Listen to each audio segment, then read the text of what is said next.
Hi, everybody. I'd love to introduce Bruno Basso from Michigan State University, and he's a pioneer in digital agriculture and modeling and simulation of soil and crops. He's a founder of Seedway Technologies, and yeah, he's going to be telling us about, well, I guess, digital tools for agriculture. Welcome, Bruno. That's perfect. Thank you, Greg. Great to be here and share with you some of the latest work that we have been doing in the Basso Lab at Michigan State University. I know these are challenges extremely familiar to all of us that agricultural systems face, but I still want to go really quickly through just to set the scene about what we really, the complexity of the challenges that we face, but also and in at least in a good note, and with opportunities and how technologies again could help address some of them.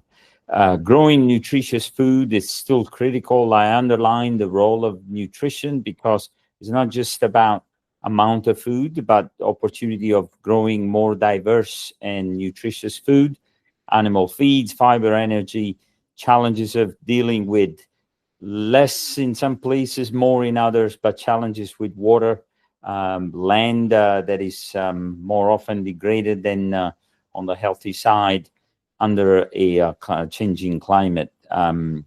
We really need to protect our soils, water and quality, air quality and biodiversity, significantly reduce greenhouse gas emissions, and understand that without placing farmers in the middle of the conversation, and especially in terms of revenues and revenue streams to farmers, it's really naive to imagine changes in the system. So we need to incentivize changes, whether they come from policy or markets.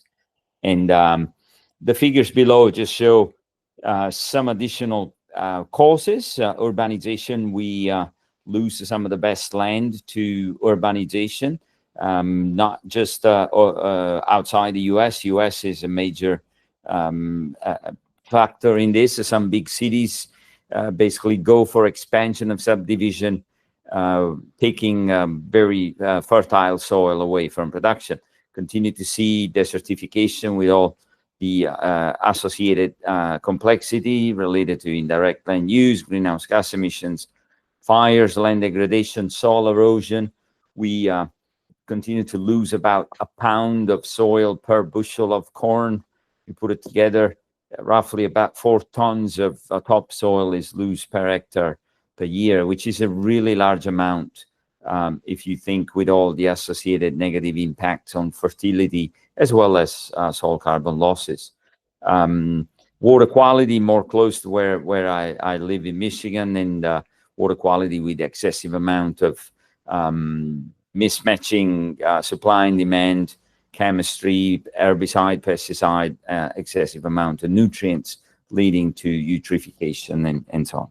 So the breakthroughs in agriculture, just to show what has really changed over time, mechanization allowed us to basically allow more land to be cultivated. That didn't come without any negative tolls. As you know, the Dust Bowl was one of the biggest environmental disaster.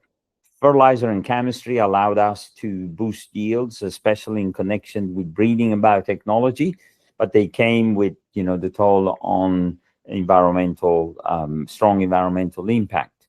The biotechnologies now face this new potential alternatives of CRISPR technology, so they're promising new ways of creating more adapted cultivar and so on.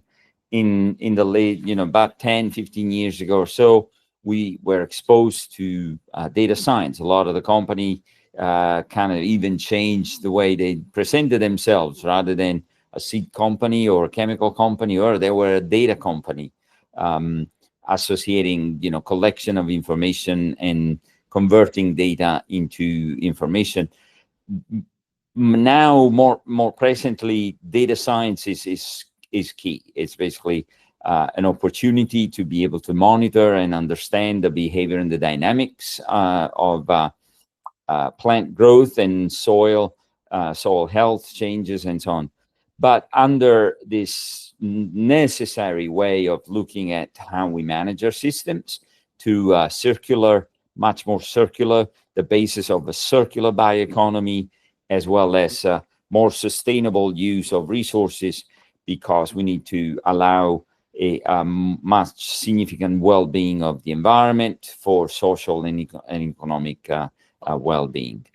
So digital revolution, preaching to the choir here, but it happens through, field scale technology. That's our latest drone, basically spoon feeding crop to reduce greenhouse gas emissions, as well as, tackling spatial and temporal variability, calculating water deficit and excess of water such that prescription can be better tailored to localized conditions, calculation of carbon intensity score, applying water per row. And so future agriculture certainly much associated to digital.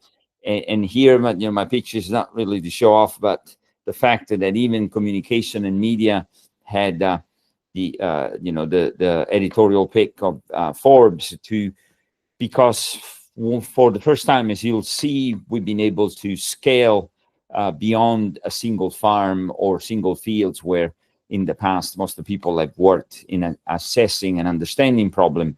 And so the scalability of decision making is key, and you'll see a little bit more about that. So my lab really specializes in digital twins, creating digital twins for in entire farms, combining the tools that you see in the boxes, both proximal and remote sensing, be able to integrate space and time.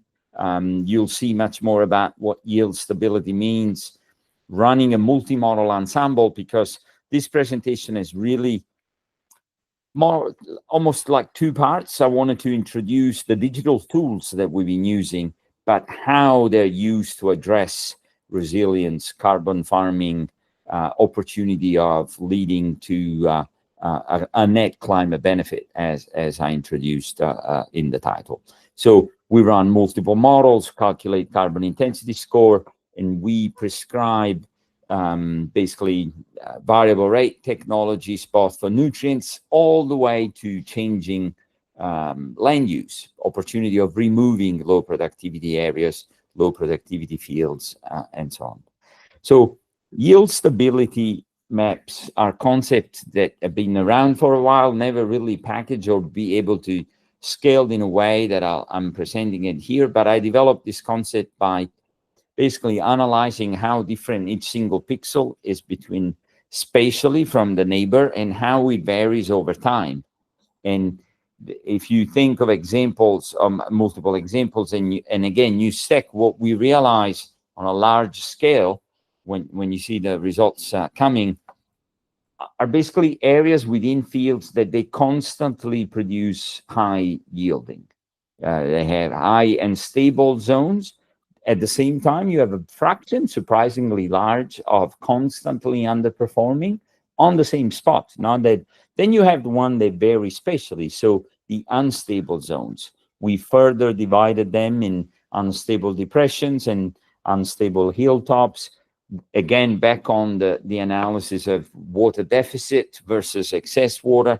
So we're much closer to understanding in a more both strategic and tactical way how prescription could really be delivered to avoid greenhouse gas emissions, avoided emissions, and understand that profit could come from a reduction of inputs. So the opportunity of delivering prescription to reduce greenhouse emission is basically the key illustration of the next few slides. What we do also, it's understanding and separating stressor. So from water stress to nutrient stress. And so as you well know, plants that they're affected by water stress in light of extreme events, extended drought, deluge following that, then we use plants as indicators by measuring their canopies, their temperature, canopy temperature. And so if you see that with the same concept of analyzing multiple image, we have areas that they're constantly cooler, constantly cold and stable versus medium and stable, hot and stable. Hot meaning they constantly warmer than the rest of the field, constantly run out of water. Well, that's a very critical indication to tailor nitrogen, because you wouldn't be able to put an excessive amount of nitrogen if you know you're running out of water, that plants cannot take it.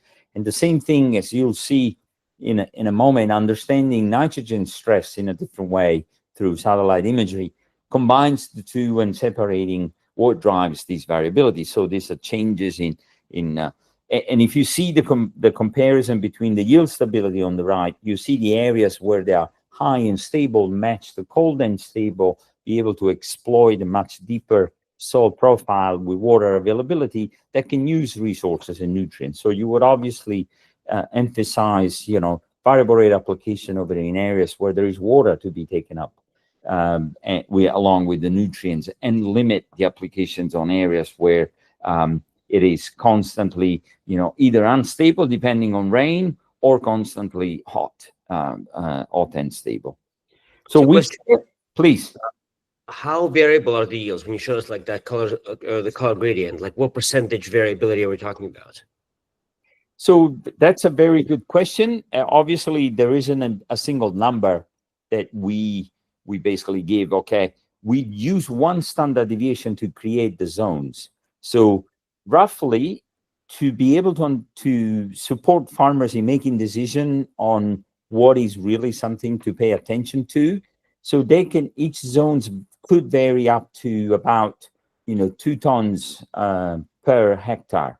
So, Okay. 10 versus 12, and they are on the verge, basically on that range. But between high and stable versus low and stable, they can go as from 3 tons basically to, you'll see the real number now when I give a prescription, from 150 bushels to 250 bushels in variation.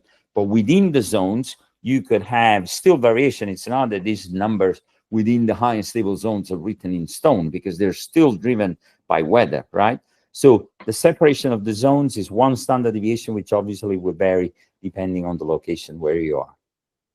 Okay, and things like temperature. So I'm assuming you're talking about like hillsides or something. I'm trying to understand the physical dynamics, and same for subsurface water. Yes. What are these physical drivers that change like at such a fine spatial resolution? Perfect. It is basically the complexity. That's a great question. Right? It's the complexity of the system, that the same amount of rain in one area that infiltrates and is made available to the plants, it's not that the rain is varied within the field. That position in the landscape, dry surfaces, poor soil, poor retention, soil, basically texture differences. So all of the above, you can have excessive runoff, basically water does not infiltrate, but topographic features are the drivers. And I've published all this, so I can make lots of publication available on understanding the zones. What drives the low and stable zones? The unstable zones, mostly related to positioning the landscape. So in a wet year, you have water accumulating in the depressions, and those are the ones that will yield the lowest. In a dry year, those are the ones that will only give you a decent yield, versus the hilltops, where you would have low yield in a dry year, and when there is a deluge, an excessive amount, those are the ones that will be able to sustain, part of the yield. So it isn't just variability in the climate, it's the variability in the response of the climate within the field. Okay, and this actually sounds fairly modelable, because for example, the water example, I'm not sure if it's actually full of Yes. give me all the details. It sounds a lot of surface water runoff. So in that case, it is hilltop versus troughs is easy. But if it's subsurface, that's rather painful. And I should be a little surprised to hear subsurface being that variable, but that would be fascinating if that was the case. Very, very good. That the subsurface certainly plays a role in places where we know subsurface is a driver of variation, because some of the Midwest is characterized by basically subsurface, water table. Some of these states are ponds, basically water is available, but that's also driven by position in the landscape.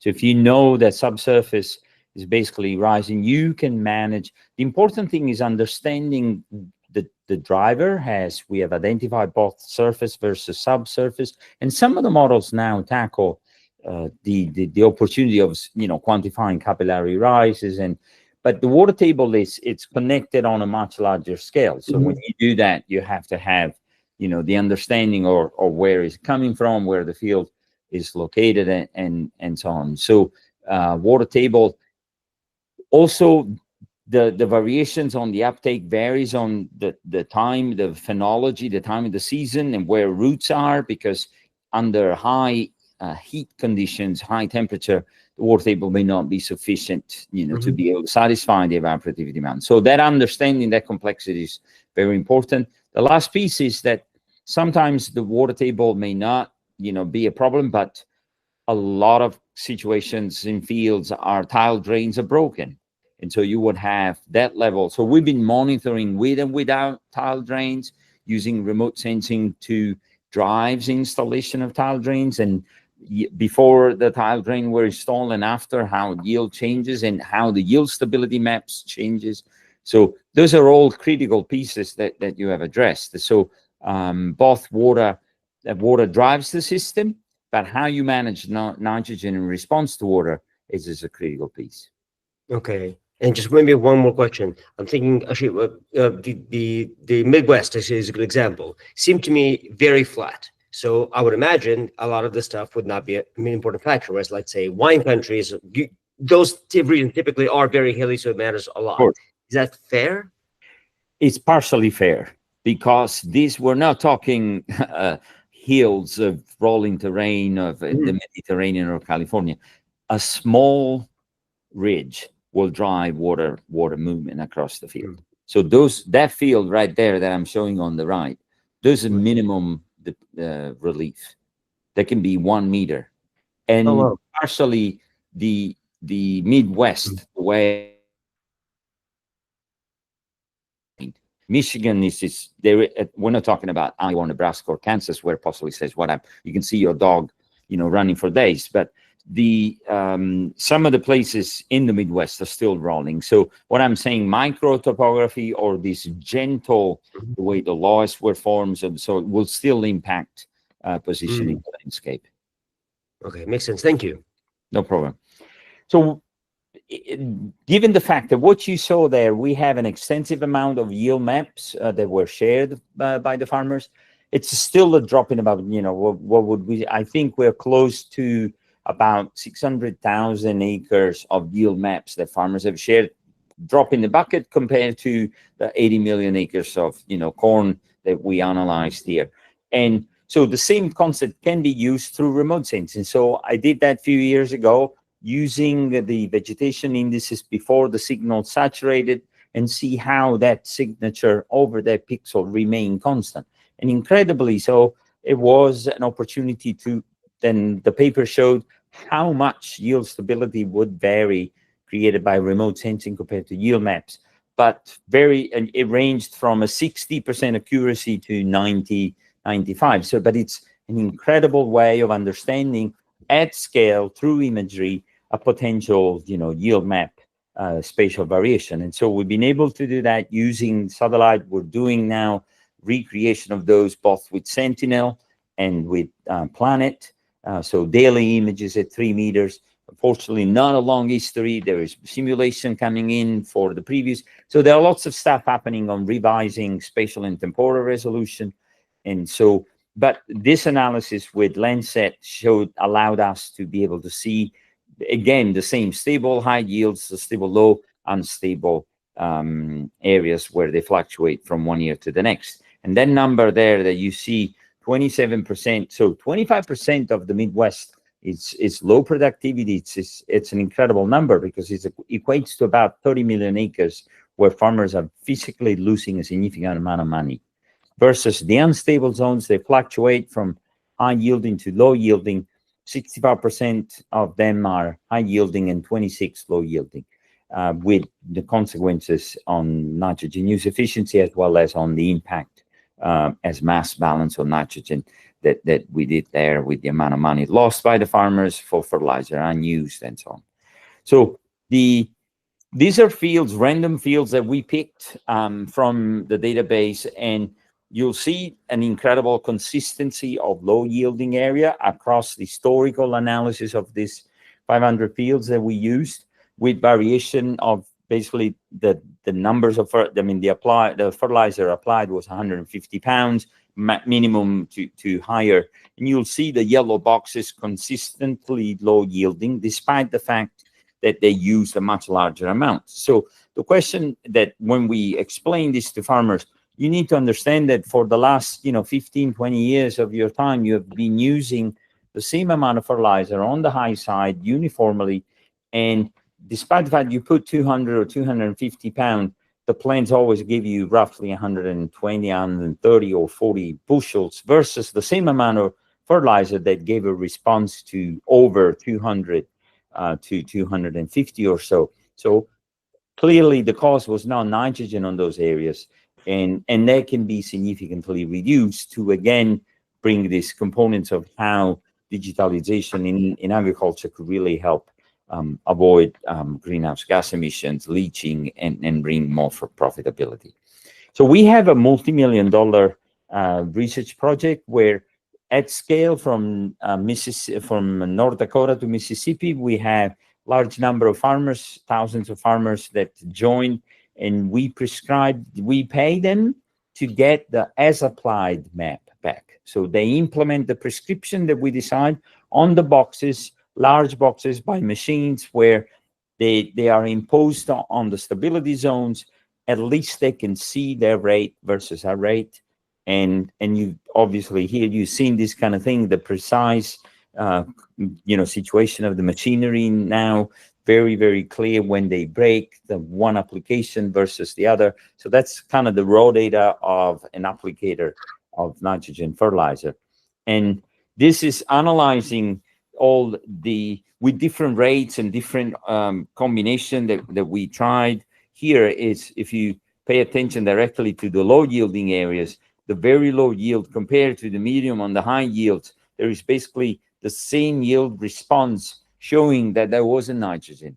And that's not the solution to increase or continue to apply the same amount of nitrogen. Versus in the high and stable zones, a significantly greater response, and slowly for all the others.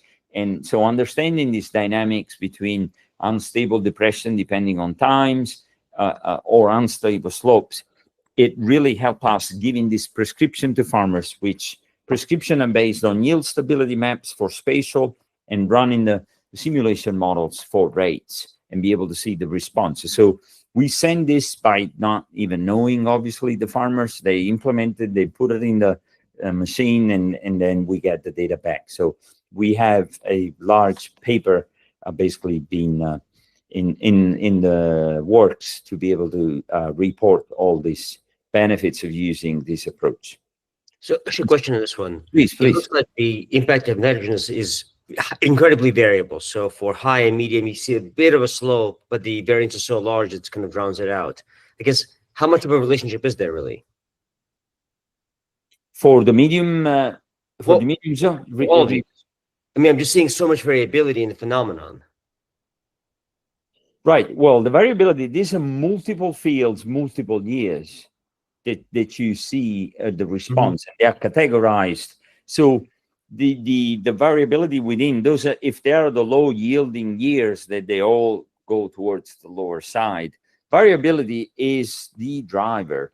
And so the fact that you separate, the high yielding zones versus low yielding zones is the first message to take home. Medium are the ones basically the majority of the field. If you think of in a distribution, you have about a quarter of medium low and medium high, so the core of the field. And then you have these incredibly good, soils. They're not, the dominant. So that's how you would tailor the nitrogen prescription spatially by identifying these low yielding areas, and the reduction is basically with a reduced level of risk. Versus a on-the-go system where you may be dealing with low chlorophyll, or which has nothing to do with nitrogen, because historically that pixel has always been in the low yielding areas. And so sometimes, and I've published about this, precision digital agriculture, precision agriculture has really not done justice in terms, they thought that some of the rationale behind was low yielding, low areas will need more.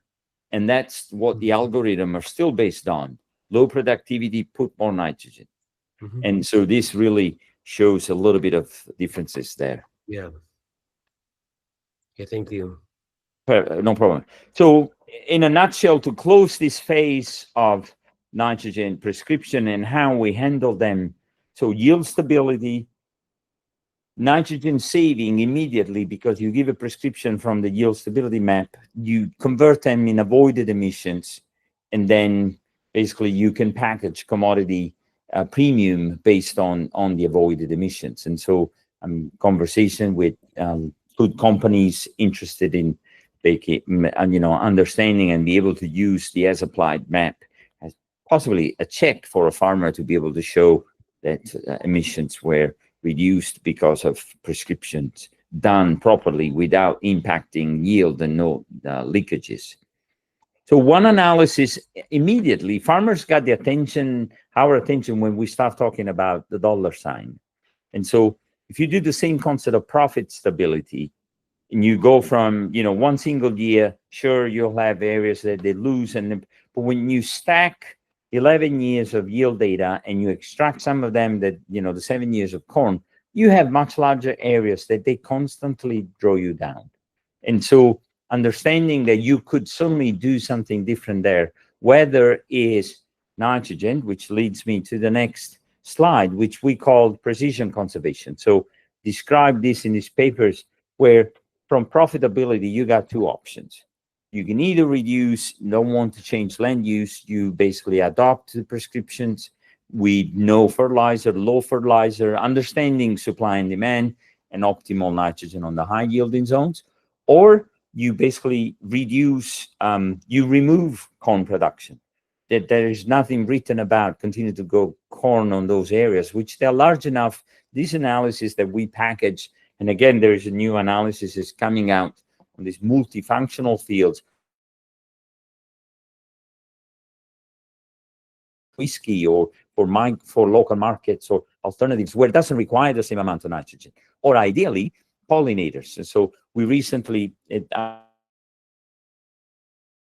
this series called Weathered, that is by PBS. And so one of the segments in relation to water on agriculture has featured this documentary on going to farmers' fields where we have, because the second part of the project that I mentioned, Greg, was about paying farmers to remove corn from these areas and be able to use pollinators, because it's no longer carbon tunnel vision. It is much more complex than that. There are biodiversity layers, there's greenhouse gas emissions, and so be able to produce corn in areas where you can still do well, feed the animals, whatever else is used for, versus areas where it'll bring biodiversity. So it can be used for perennials, pollinators, making, basically selling ecosystem services, whether it's through, incentives from government and programs that they are unfortunately being reduced now, versus potential market revenue, with all the benefits, because you reduce nitrate leaching, you reduce greenhouse gas emissions, start accumulating carbon through perennial roots, and all the benefits associated with biodiversity and economic benefits. So that's an example how what we call biodiversity conservation areas are planted farms. They're not straight lines. They have to be manageable by farmers. And so you'll see the map in the middle, it's basically a prescription of where the biodiversity areas. The other one, first we start profitability, we'll give that, and the machine automatically goes and plants the biodiversity conservation areas. So that's an example, a nice shot from a drone of how some of the headlands, and some they can be even greater, but for selection of basically be able to turn around and so on, the farmers has a voice in deciding how much more or less they want to see with pollinators. And it's for them beautiful. This was the beginning of the season, but otherwise you will have beautiful flowers and and not necessarily impact on anything else, because we actually understood that there is yield benefits by having pollinators on the side through basically integrated pest management. Obviously, for the fields that we measured, we're not sure yet about the scalability, but there's certainly additional benefits.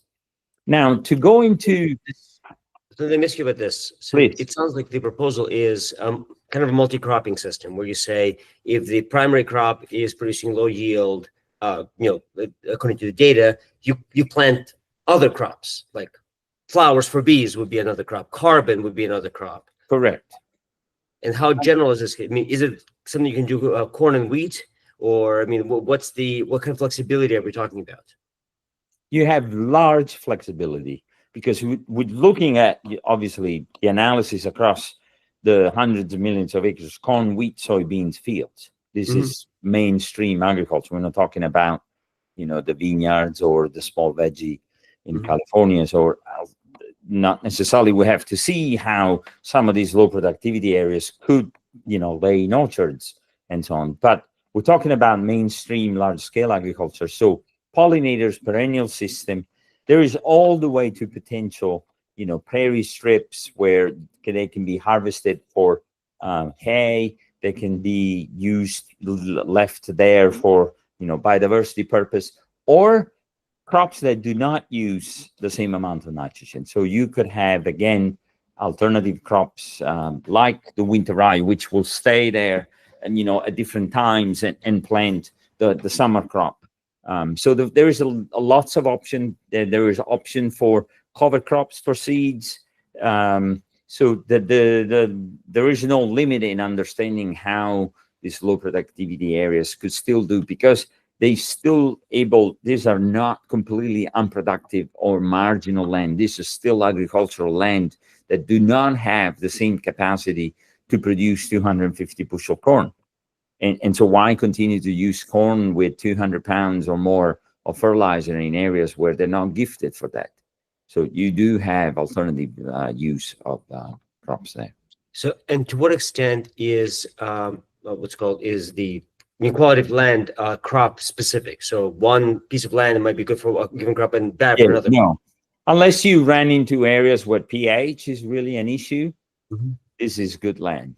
There is no particular pH will be the only one to draw, which the farmer would know if there is a unique situation, but we're not talking about, particular toxicity of, that only one certain crop can be grown. You can be creative in how this land can really be used.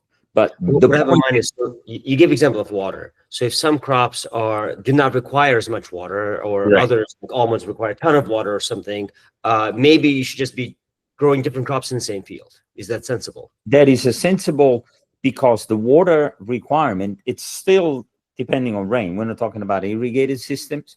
It's the fact that the low requirement, the more drought resistant crop is able to sustain their life and their cycle with a lower bucket of soil, basically, that they can, versus what you need to do in corn, where you have to have a deeper soil profile to be able to sustain those high yields. So that's exactly the direction where I think we should be going in diversifying the Midwest.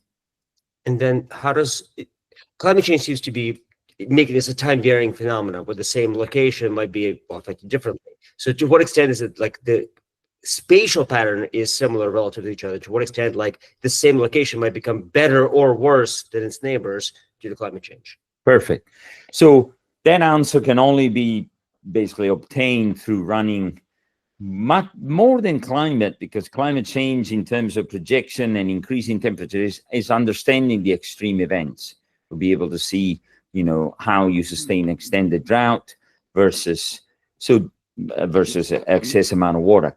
They could change. They could change in terms of, growing. You can plant crops earlier because of, the warming conditions. So potentially they could be improved through, for example, using this perennial system where you build soil carbon. And if carbon was an issue and organic matter was an issue, then you would be able to increase that over time. But it doesn't happen. The solution here the decision, short-term versus long-term decision, is important, because you want to make sure that this system gets better, and doesn't get better just by growing one single, different crop. So if the goal is to improve those conditions, then you can do better management. You can use, alternative type of, for amendments. You can put biochar, you can put manure, you can put biostimulants. If that's the way the goal is to basically reclaim and be able to get this land. The point is really that the corn here shouldn't be grown, because you're losing money and Right. you're polluting the environment. Yeah. Now, the scenarios and the suites of technology, it is not one single solution. So they have to go, we can, and we are doing it, actually running model on a long term. Will they be going down if they continue to grow corn? Would a winter crop that has a completely different exposure to different climate condition be able to sustain? But the point is of diversifying. Mhm. Got it. Thank you. No problem. Just to move a little bit faster, here I wanted to introduce that, carbon is key. Carbon, it's basically biology is life, right? It's just the component, the living components of soil, through the microbial biomass, this opportunity of building soil health to carbon. But in the end, there are different ways of trading and understanding. So I wanted to point out here that there is a significant amount of interest in food companies or others in using scope 3 emissions, which are the indirect emission associated with the purchases of the ingredients from the food companies. Now, there's still firms are increasingly, they're disclosing environmental impact, even under current conditions. Climate change has not gone away. The companies are global. They still have to basically report to shareholders, and so there is a continuous movement of disclosure of climate impacts and so on. So last year, 23,000 firms disclosed this information, and they continue to do in a much more transparent way. The point I want to make here, and I have to go a little bit faster to show that when you want to quantify the changes and the impact of a practice and on soil carbon sequestration, which is one piece of the story, the other piece of the story are greenhouse gas emissions. As you know, they go together. It doesn't do any good to build carbon when you continue to put 300 pounds and you have just as an equivalent or more emission. So you can offset some of those emissions, but you still don't necessarily solve the problem unless yield increases so much, which then carbon will also increase. The problem and the uncertainty is that we have both seen with measurements as well as with the modeling, is that the amount of carbon that is stored and reported on an annual basis is not necessarily large. It's in the range of a few hundred kilograms per hectare per year of carbon converted into maximum on the low things, 1 to 2 tons of CO2 equivalent that they can be really sequestered. So when you start adding the uncertainties coming from laboratory measurements, sampling on spatial variability, you'll see non-accounting for bulk density. You basically, it's like weighing dust on a fruit vendor scale. Just the scale doesn't match, because you just don't have the capacity. The error of non-accounting for bulk density in the measurements can be in the stock of 10,000 kilograms, and you're trying to sequester about 300 kgs. So the point, and it's there's a solution to this problem. Alternative ways of remote sensing spectroscopy. We use this approach of process-based models, especially multi-models and hybrid models, where we link machine learning, AI, and process-based model. One just very quick analysis: the yield stability that you have learned about it can be used in case you want to sample and understand, soil carbon. So soil carbon, we hypothesize in this study that the low yielding areas are the ones that would have lower carbon, because you return lower carbon. The yields are low, you return lower amount of residues, and so indeed it was across a large, transect of 240 samples across different farms. And so low and stable zones had the lowest carbon, high and stable zones had the highest carbon. When you don't correct for bulk density, you run in an error that the same probe is not sampling the same volume. can do a better job in describing it with these graphics, where accounting. So we have here an Excel file available to convert what it means to sample 27 centimeters versus 30 that you were supposed to with the same probe, because you have not accounted for the changes in porosity through improved carbon because of changes in bulk density. And so an increasing percentage of soil carbon not matched by a decrease in bulk density, you could have a reduction in stocks despite the fact you increase soil carbon, because that you have an account for the proper soil volume. So here, just go quick now. We run multiple models in the lab. It's like I'm one of the beginner and the leader of AgMIP Soil Initiative and Soil Carbon. And AgMIP is this consortium of scientists, climate modelers, crop models, and economic modelers running together to understand climate impact on production. And so we ran this with the goal, again, of understanding and showing that multi-model ensemble means and median will be better per predictor, it will give you better response, as these papers that we is about to come out shows, comparing to every single models, because the single models that could perform well in one area may not be the best model in another area. So this cherry picking, and the companies are actually really waiting for something like this, where it's a decision that everybody, I guess the community, needs to make, versus using a models that has an uncertain response in areas, and you can use one model in one area versus another. So that was the rationale of running this multi-model ensemble. We ran these two large sets of treatment. We wanted to show the impact of regenerative agriculture practices, so mainly in row crops, so no tillage coupled with cover crops. And the most important contribution that I really want to underline here is to be able to better understand the baselines and how dynamic baselines are needed versus a static baseline that we currently use. So you have, as you can see, you have got conventional till versus no till, and then you have the same treatment with and without cover crop, or plus or minus nitrogen application. So that was ran across the old Midwest corn and soybeans fields at field scale. And so here is an example of dynamic baseline. Today, if you sample on the time, the black dots going forward, and you have all of a sudden you want to change from conventional till to no till. The green line shows the benefits of building carbon potentially from climate smart practices. If you use a static baseline, which means after 10 years, you assume that the benefits from that regenerative ag practices increased by this much compared to the beginning of 10 years ago, it's not the right thing to do, because you do not have the response of the counterfactual. What would conventional till would have been? And this is what the company are very interested in understanding. What's the cost of not doing something?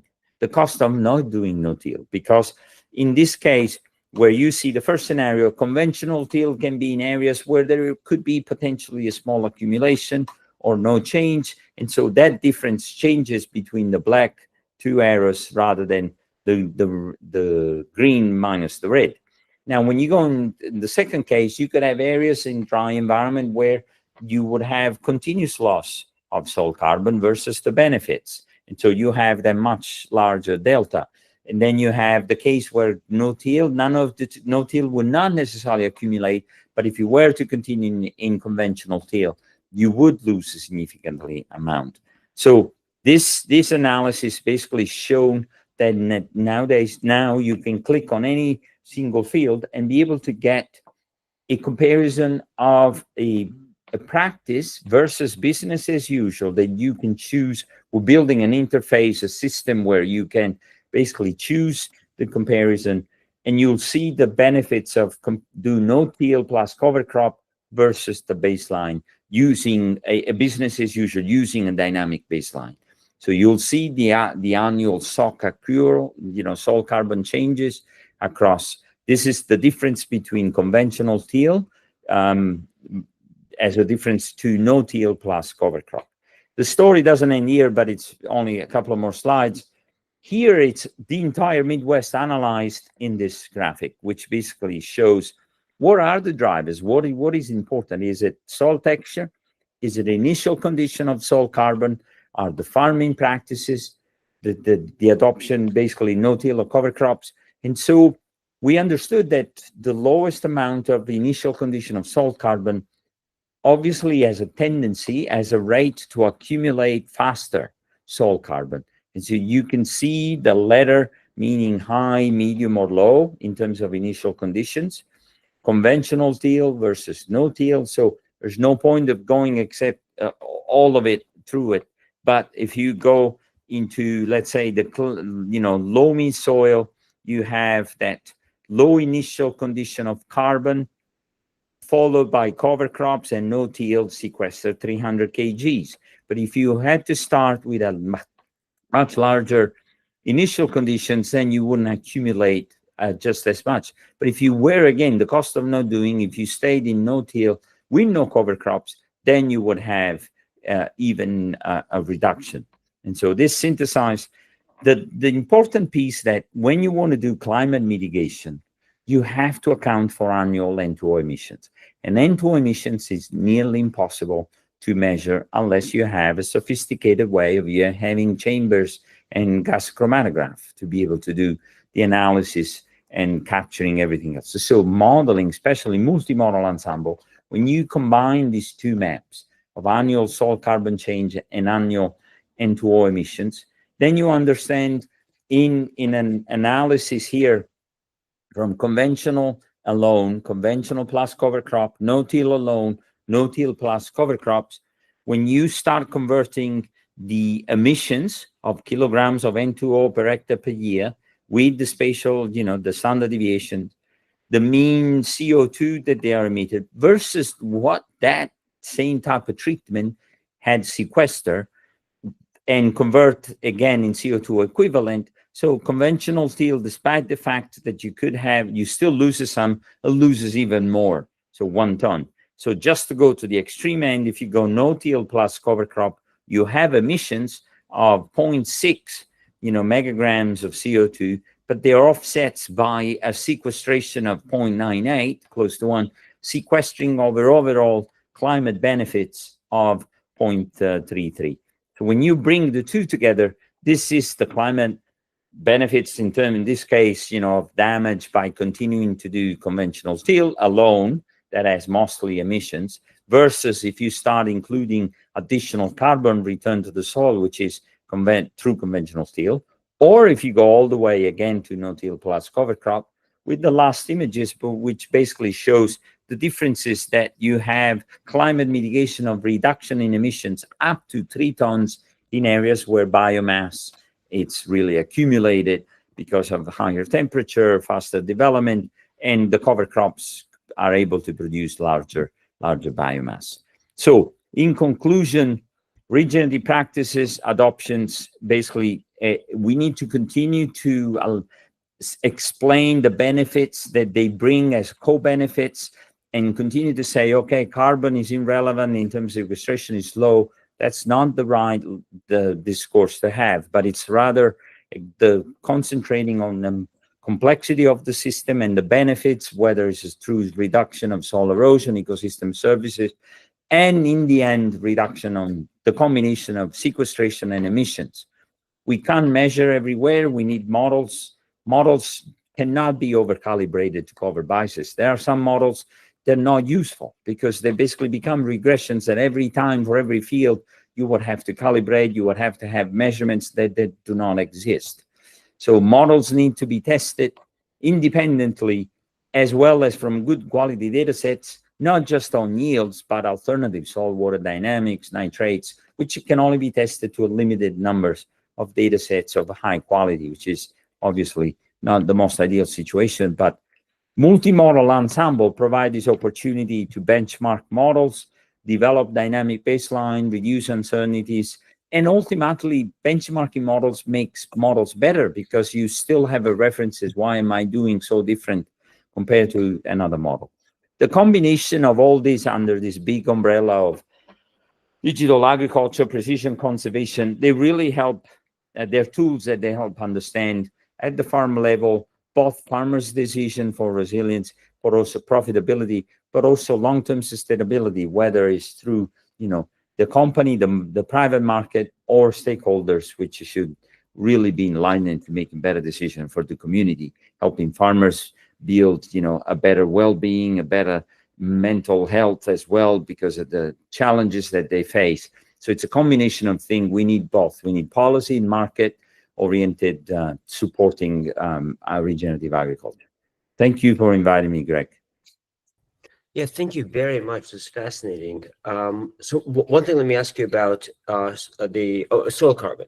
So you've been focusing on soil organic carbon, which I mean it has to be regenerated all the time. So how does this time dimension affect you? Because you're putting carbon in the soil, it's getting eaten by bacteria and plants and just coming back out. So how does that dynamic work in terms of which recommendations to make? So very, very appropriate question. Carbon is so complex that there are many analogies that have been made. Has a component, like you said, really fast turnaround. That's what we call particulate organic matter, where you basically have this quick turnover, but there is the mineral associated, the carbon, the humic form that is built as a result of transferring a larger amount of biomass that cannot be converted all the time quickly.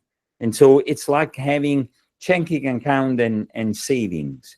If you have your checking that can satisfy the expenses, you never tap into the saving.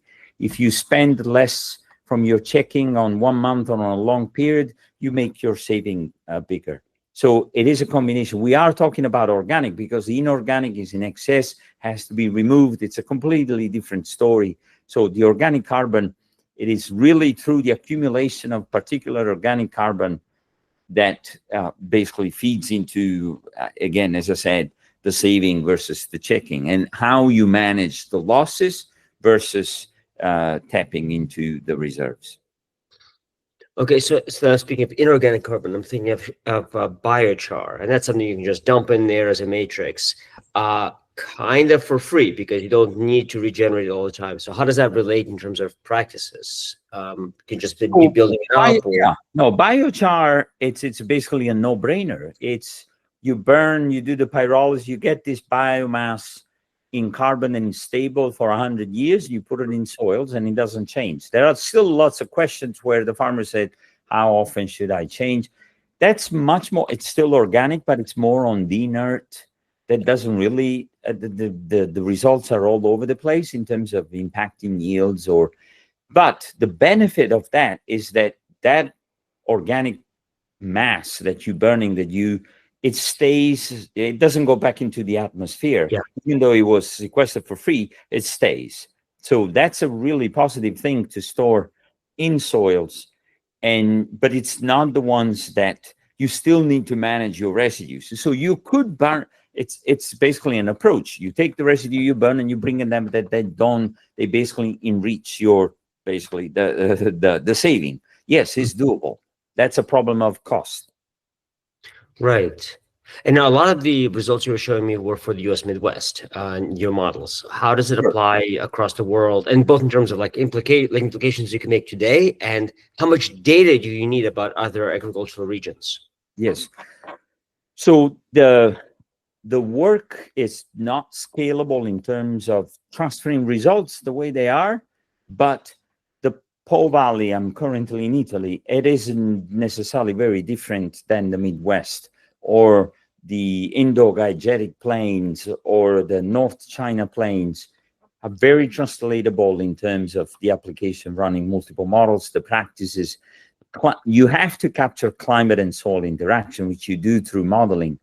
So certainly scalable across the same type of land use. So rotation, corn, wheat, soybeans, doesn't matter. Corn grows the same way if you're in China versus, you are in Italy. Right. It obviously changes because the temperature changes, but those models capture that. They're not built for the Midwest. That's one thing. They're built for growing these crops in soils that would support water availability and all that. So I would say within this, we feel confident. The models are run on a grid scale, on a global scale. We run Salusar models on a global scale. And that's the majority of the land use. I mean, 70% is in cereals in the world. 70% of the proteins come of calories comes from cereals, from wheat, maize, and rice. So we have to do this type of work at scale, starting with cereals, obviously, legumes also. Fruit trees and other paramount because of the nutritional components, but they cover significant, much smaller acreage in terms of contributing to changes to the atmosphere. Okay, makes sense. And then, so you were saying a lot of carbon, soil carbon is lost, and I guess soil productivity. I'm also thinking conventional industrial agriculture as well as just deforestation. People just deforest a forest, grow some crops in the land, deplete it, and then move on to the next bit of forest. So then my question is, what are the drivers? Like, what about the agricultural practices that start depleting the land? And what about these regenerative practices that stops the process? Yeah, Greg, you touch a point that is really critical. I have seen it myself with my eyes in Africa, for example, farmers with machete cutting down, bushes and forests to grow yam or cassava. They use that for 3-4 years, yield decline. First year, great, establishment, graded yields, start yield declining, they move on to the next, leaving that behind.